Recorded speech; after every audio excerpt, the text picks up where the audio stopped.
Well, we all know about the terrorist threat to America.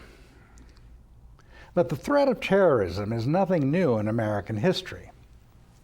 In fact, there was terrorism in the Civil War. In 1864, the 814,000 people of New York City faced a terrorist threat by Confederate agents, angered over the Union armies ravaging of Virginia's Shenandoah Valley. The plot was formulated by Robert Martin, a Confederate officer who had once served under the famous Confederate raider John Hunt Morgan.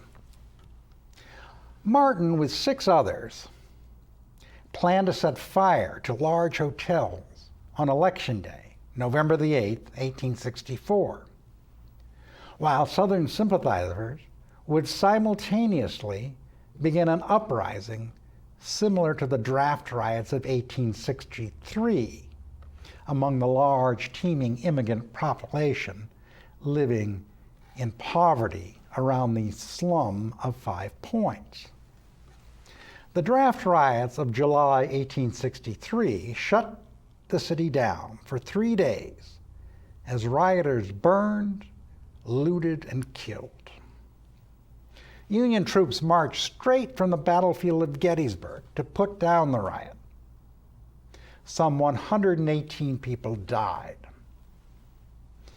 Well, missing their target date by 2 weeks, the Confederate terrorists struck on November the 25th, 1864, planning to set New York ablaze with an incendiary mixture of sulfur, naphtha, and quicklime that bursts into flame when exposed to air.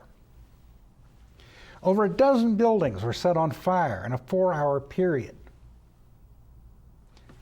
The incendiary mixture did not perform as predicted, however, and all of the fires were quickly extinguished. But New Yorkers were outraged by the attack. Frank Leslie's illustrated newspaper called it the most diabolical attempt at arson and murder of which there has been any record in the history of our country.